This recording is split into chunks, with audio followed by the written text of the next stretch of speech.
Bonjour à tous, je suis extrêmement heureux de recevoir Rachid Alaf, qui est professeur d'EPS à la faculté de lettres à la Sorbonne, mais plus encore, il est président d'un club de boxe, passionné de boxe. Il va nous raconter un peu son parcours, son histoire. Et bien évidemment, Rachid est un ami que je connais depuis longue date. Donc merci Rachid Alaf de le recevoir ici, donc dans le stade de Pierre Pouget. Là, tu entraînes tes 200 adhérents. Tu vas nous en parler plus longuement. Donc merci, un des remerciements donc dédoublés pour cette première de Ziban Productions, qui est un nouveau format, pour permettre à des gens de pouvoir s'exprimer. Alors, ils ont une petite histoire à nous raconter.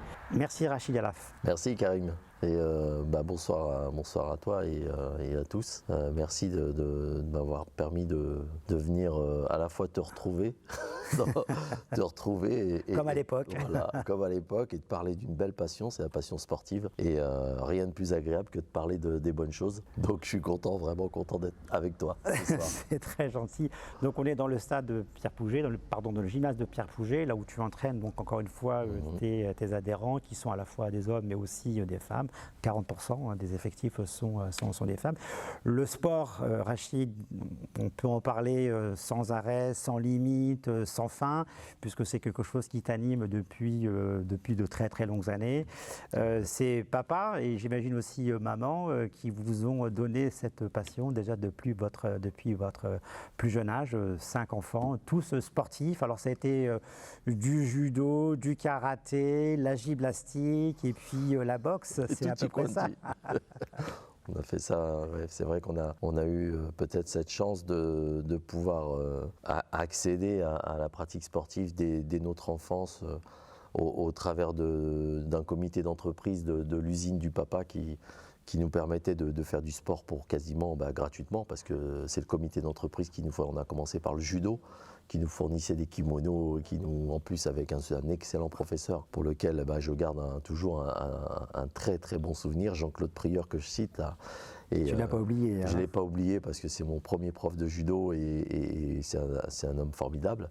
Et c'est ces personnes qui vous donnent la fibre sportive et donc voilà, on a avec toute la famille, c'est vrai, mes frères et sœurs, on s'est tous orientés dans le judo et par la suite ça a été la découverte aussi des pratiques sportives proposées par la ville, la gymnastique, on avait un gymnase juste en face de la maison, donc on en a un petit peu bénéficié, même pas mal, et en famille, et c'est vrai que ça restait quand même accessible pour les familles modestes. Nous, on était une famille issue d'ouvriers, une mère au foyer, un papa qui travaillait à l'usine.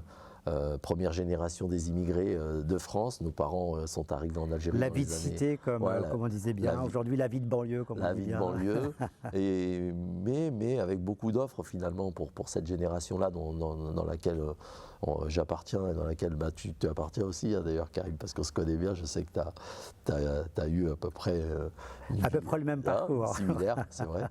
Et donc, mais on en a bénéficié de cette possibilité de pratiquer le sport. Tu nous disais effectivement le sport très, pas marketé, mais très à l'image de la cité, le mode banlieue. Moi, j'aime pas trop ce terme, ça fait vraiment un peu sauvage, quoi, milieu un peu zone.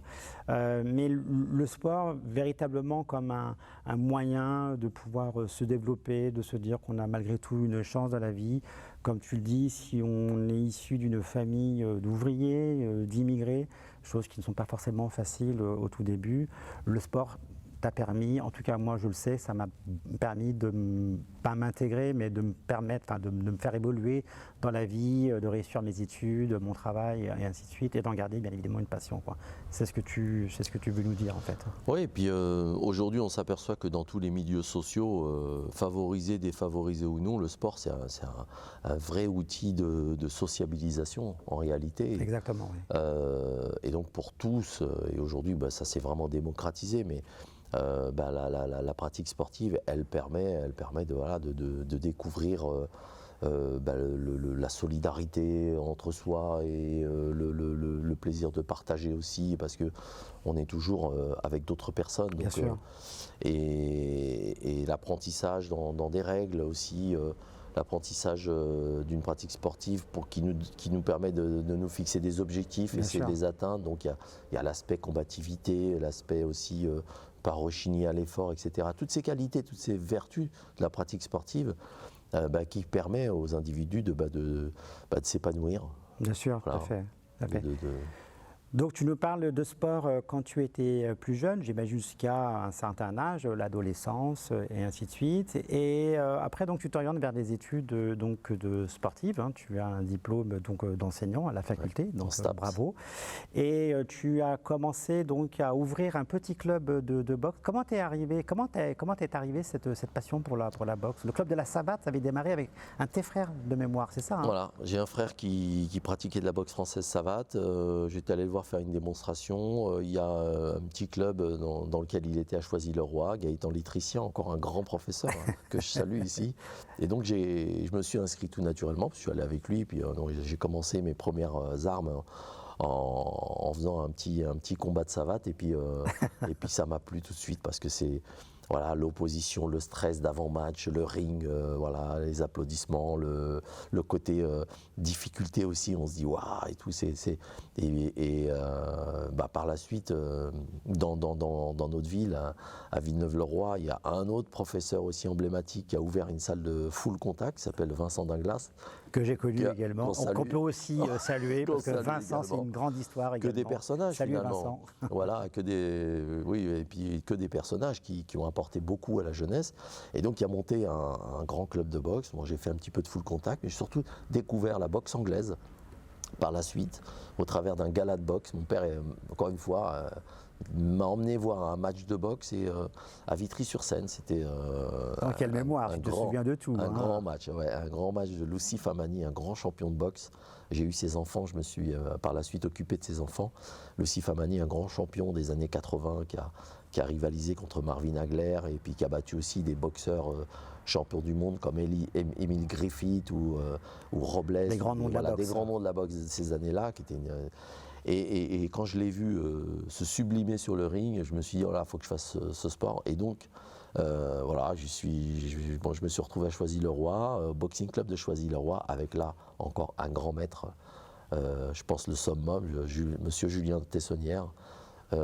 C'est ce monsieur, paix à son âme, qui aujourd'hui n'est plus là, mais c'est ce monsieur que j'ai suivi durant 12 années et qui m'a vraiment permis de m'épanouir dans une activité. Qui était professeur de boxe, j'entends bien, Il c'est ça? était professeur de boxe. D'accord. Et c'était un monsieur adorable qui s'occupait d'innombrables jeunes et qui voilà, ces personnes qui transmettent la passion, la fibre et qui nous montrent que le sport, c'est toute une vie. Et c'était pour moi, voilà, c'est le début d'une grande carrière dans la boxe. Une grande carrière dans la boxe. Une belle histoire en tout cas qui s'inscrit et qui continue au fil des années. On est vraiment très content de cette réussite.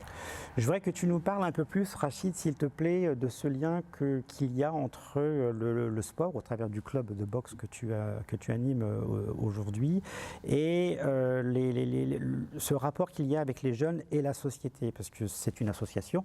Donc l'association, c'est le bien-être et l'épanouissement, l'intégration des jeunes. Il ne faut pas oublier qu'à l'époque, quand on faisait du sport, on n'allait pas à l'école, on faisait du sport, ou alors on n'allait pas à l'école, on ne faisait pas de sport et on faisait des bêtises.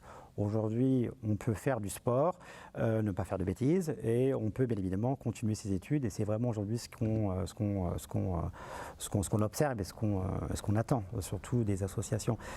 Est-ce que l'engagement aujourd'hui que tu portes au travers de ton club de boxe, ce sont ces valeurs, c'est-à-dire permettre à des jeunes de ne pas, entre guillemets, je vais lâcher un peu le mot, mais de tomber dans la délinquance ou de tomber un peu dans l'insuffisance et de finalement se retrouver un peu en marge de la société, quoi.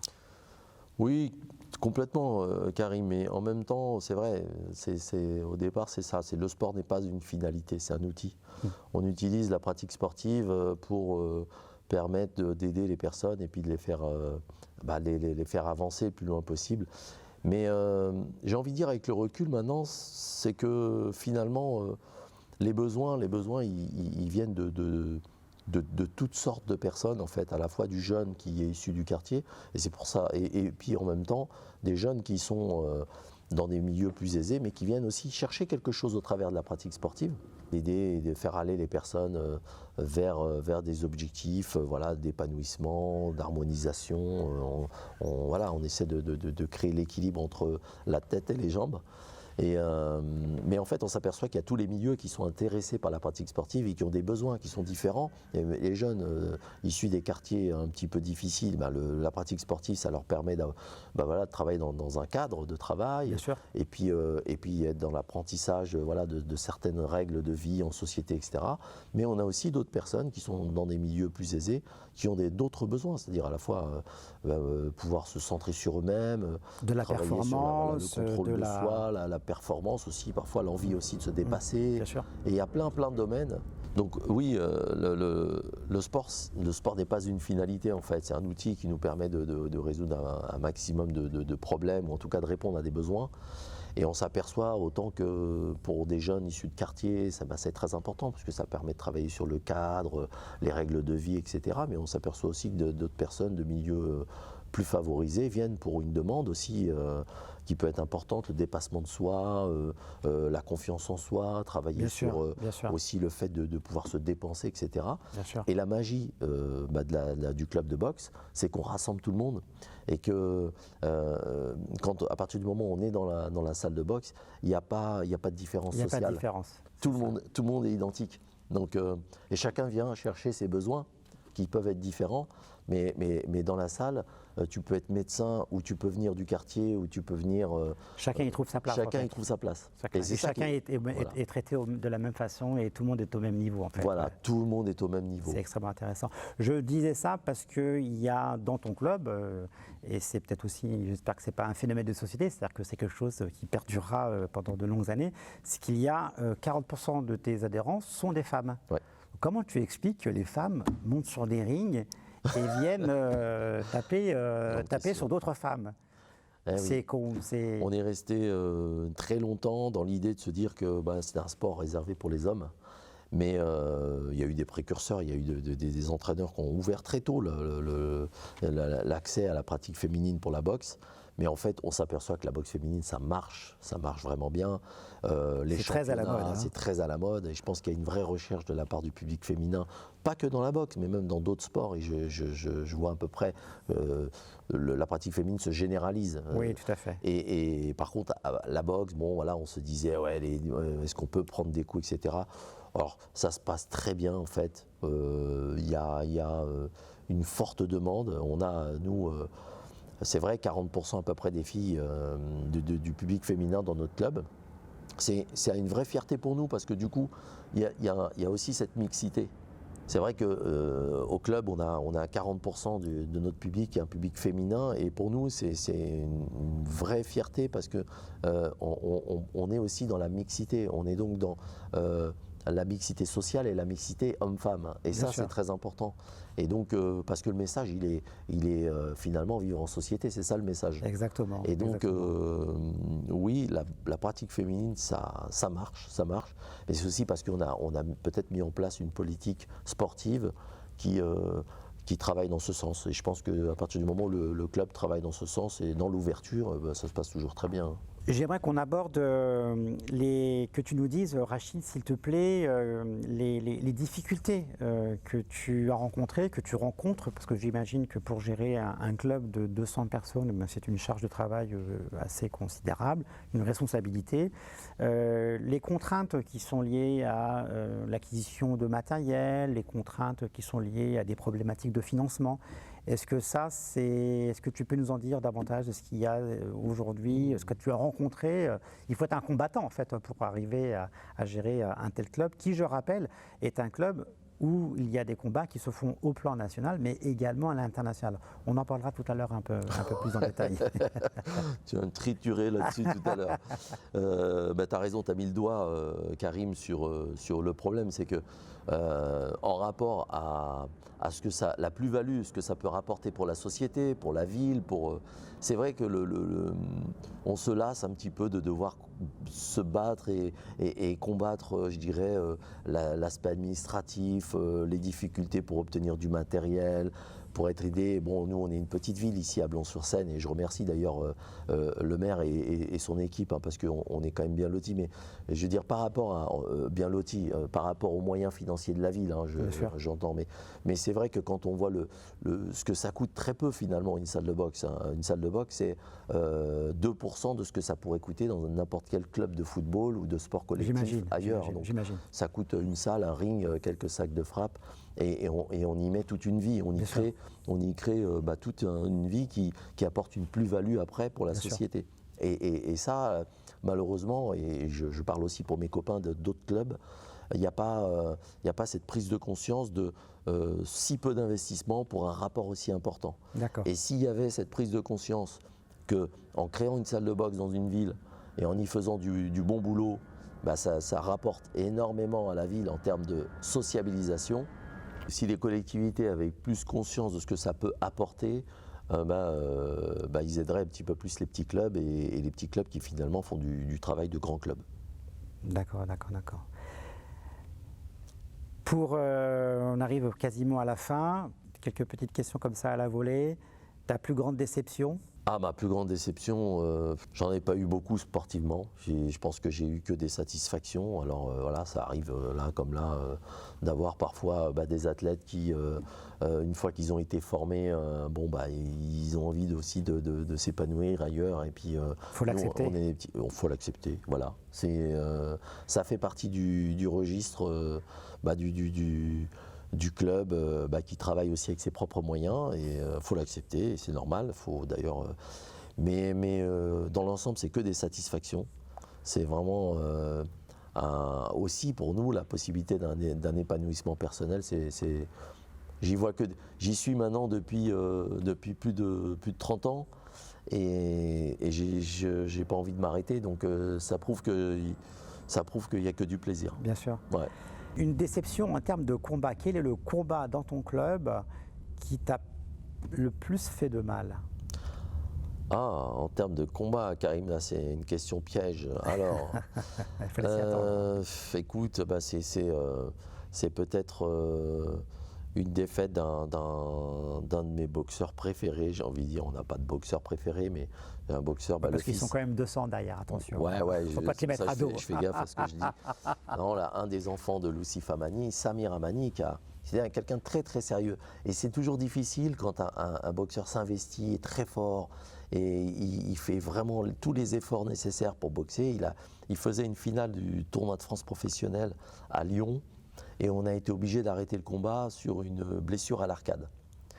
C'est terrible ça. Voilà, c'est terrible parce que c'est une finale, il y avait la télé et on s'est retrouvé à 4h du matin dans les urgences et le boxeur est meurtri. C'est-à-dire qu'il se sent vraiment touché dans sa chair et toi tu es impuissant, quoi. Toi tu es coach, mais finalement à ce moment-là, à part jeter l'éponge pour le protéger entre guillemets et puis dire bon voilà, on n'a pas le choix, il faut soigner. Et alors que tu connais sa valeur et qu'il était capable de gagner ou que voilà, ça aurait pu être, s'il n'y avait pas eu cette blessure, une autre issue aurait pu être possible. Donc voilà, ça c'est peut-être un souvenir, j'avais été vraiment blessé. Ça qui avait vraiment fait mal. Voilà, mais parce que j'ai senti que le boxeur avait été très touché. Toujours ça, ce rapport coach-boxeur qui est les relations humaines entre le coach et le boxeur. Et du coup, je rebondis sur ta plus belle réussite dans ton club. La plus belle réussite, c'est l'autre frère, le second. Voilà, Rachid Amani. C'est une réussite. C'est un garçon qui a fait trois finales de championnat d'Algérie, qui a fait 4 finales de championnat de France. Qui a fait un parcours sans faute. C'est un boxeur extraordinaire qui a environ 170 combats, qui n'a jamais posé un genou par terre, c'est incroyable. Qui aujourd'hui, c'est quelqu'un de vivant, il n'est pas abîmé. Pour moi, c'est la réussite. Il est bien, quand il m'appelle, c'est pour aller manger un grec. Il est en pleine forme. Le fameux grec. Il est en pleine forme, ils sont adorables, c'est une famille adorable. Mais il y en a d'autres. Mais c'est vrai que quand tu me parles des exemples, tu me demandes des exemples qui me marquent, c'est vrai que ces 2 exemples-là sont très importants. Voilà, et puis après avec des athlètes aussi les athlètes de très haut niveau. J'ai une athlète là qui part, mais Marine Camara, c'est c'est comme ça, c'est la vie, voilà, c'est l'union, la désunion, mais bon, c'est pas. Mais c'est que des bons souvenirs. Voilà, c'est très bien, Voilà. très bien. C'est une belle touche de fin. Dis-moi, Rachid, une petite colle. Est-ce que tu te souviens du premier match de boxe que tu as vu, j'imagine, à la télévision, puisqu'à l'époque, on ne pouvait pas aller aussi facilement qu'aujourd'hui dans des salles de combat. Est-ce que tu t'en souviens? Ouais, Mohamed Ali, à Kinshasa, le pays de la boxe au Congo, contre Georges Foreman. Donc, moi j'étais jeune, je regardais ça dans le petit écran, en noir et blanc, avec des super commentaires. Je crois que c'était Pierre Fula, journaliste sportif. Le grand journaliste Pierre Fula, qui à l'époque de Stade 2, que tout le monde regardait. Voilà, la voix de la boxe. Et des monuments de la boxe, parce qu'il n'y a pas que de la boxe chez Mohamed Ali. Il y a du. C'est Mohamed Ali, c'est de la classe, c'est un grand monsieur, qui me fait d'ailleurs penser à ce film When We Were Kings. Et je n'ai pas le DVD, je l'ai oublié tout bêtement, mais il est à toi et je suis très heureux de te l'offrir. Rachid, est-ce que tu peux nous dire quel est le plus grand match de boxe qui t'ait fait vibrer au plan international, j'imagine? Ouais, qui m'a marqué. Indéniablement Marvin Marvelous, le sacré Marvin Hagler contre l'Ougandais John the Best Mugabe. Ça, c'est un match qui m'a marqué. Arrêt de l'arbitre, KO dans la 11e reprise, mais un match où chaque round, c'est une stratégie, un combat féroce qui s'engage. Un grand boxeur que j'ai toujours adoré, Marvin Hagler, parce que pour moi c'est vraiment la tête et le corps et la boxe. Donc, un très grand match. Humainement, une personne formidable et un boxeur hors pair à montrer dans toutes les écoles, parce que sur le plan tactique, même si c'est un destroyer, même si c'est quelqu'un qui détruisait ses adversaires, il avait une vraie stratégie sur le ring. Incroyable. Petite question comme ça qui me vient à la volée. Le phénomène Rocky Balboa, le fameux Sylvester Stallone. Est-ce que tu penses que, je ne me souviens plus dans quelle année le premier Rocky 1 est sorti? C'est dans les années 80 de mémoire? Je pense que c'était dans les années 80, entre 80 et 85. C'est ça, ouais. Est-ce que tu penses que ça a insufflé, ça a impulsé l'envie? Parce que moi je me souviens que quand le film est sorti, on se ruait tous dans les salles de cinéma, on se battait amicalement dans les rues sans vraiment savoir donner de coups de poing ou autre chose. Est-ce que tu penses que le phénomène Rocky Balboa a insufflé, a lancé comme ça, impulsé une génération de jeunes boxeurs à l'époque quand le film est sorti, qui était un succès absolument incroyable?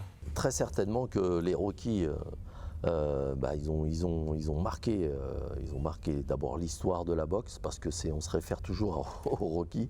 C'est une histoire vraie, il faut quand même le signaler pour les jeunes qui nous regardent, c'est une histoire vraie, Rocky Balboa. Et puis de belles histoires, et puis qui reflètent tellement la boxe que finalement, Sylvester Stallone, dans ses interprétations, il a vraiment bien joué, parce qu'il a donné l'envie aussi à des tas de générations d'aller faire de la boxe. Alors, bien évidemment, on n'est pas dans les mêmes configurations, mais c'est une référence. Aujourd'hui, les Rocky, ça reste quand même une référence. Ça reste une référence. Voilà, les gens n'ont pas oublié ces combats mythiques. Adrian, Rocky, et puis la musique également, qui est une très belle musique de fond. Le coach, le fameux coach. Emblématique. Là, c'est le manager magouilleur à côté. C'est la boxe. C'est la boxe. Rachid, des millions de merci, c'était vraiment sympa. Super. On est dans un format hyper décontracté, on a un sac là qui pèse au moins dans les 100 kilos. Merci infiniment, merci à tous ceux qui nous ont écoutés, merci à Ilan qui est toute la partie technique que vous ne voyez pas mais qui fait tout un travail à la fois sur la technique. Merci à tous pour nous avoir suivis, j'aurai grand plaisir à vous retrouver au cours d'un prochain podcast vidéo avec la présence d'Annie Pietri. Annie Pietri qui est écrivaine, qui a écrit de nombreux romans, de nombreux ouvrages pour les jeunes enfants sur la vie du château de Versailles. Nous aurons l'occasion de rencontrer Annie Pietri d'ici peu de temps dans l'enceinte du château de Versailles. Je vous remercie et je vous dis à très bientôt. Merci Karim. Merci Rachid.